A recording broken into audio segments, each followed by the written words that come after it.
साथीहरू आज म चाहिँ आफ्नो स्किन केयरको चाहिँ रुटिन देखाउँदैछु होइन। मसँग स्किन प्रोडक्टहरू छैन अनि मसँग चाहिँ एडमासको एउटा फेस वास छ। यसले चाहिँ प्रायः पिम्पलहरूको लागि चाहिँ राम्रो गरेर आउँछ। मेरो फेसमा पिम्पल खासै आउँदैन अनि म त्यही पनि म यही नै फेस वास गर्छु। यसकोले मजाले मालिस गरिसकेपछि चाहिँ चिसो पानीले सर्मुख धुन्छु अनि त्यसपछि ब्रस गर्छु यति मजाले होइन। ब्रस गर्छु, ब्रसलाई चाहिँ दायाँ बायाँ यताउता हल्लाइ चाहिँ मजाले गर्छु। तर दाँत नहुनेले ब्रस भन्नु होला होइन, गर्नु त पर्यो।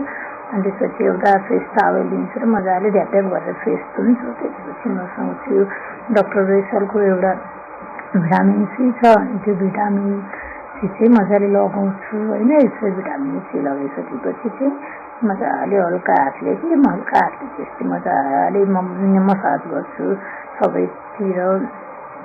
अनि यस्तो गर्दा चाहिँ फेसले नै रिलिफ फिल गरेर आउँछ कि फेसले नै रिलिफ फिल गरेर आउँछ। अनि आँखाको कर्नरतिर लिप्सको कर्नरतिर चाहिँ अनि मजाले गरेर आउँछु, त्यो भागतिर रिङ्कल गरेर आउँछ।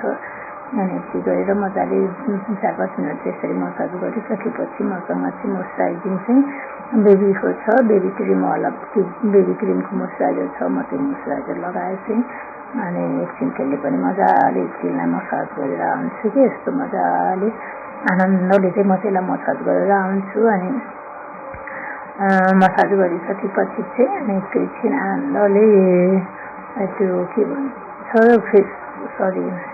स्ट्रबेरीको चाहिँ मसँग लिप बाम छ। अनि के गर्नु होट सानो भए पनि लाउनै पर्यो, अलिअलि केयर जानेको केयर गर्नै पर्यो।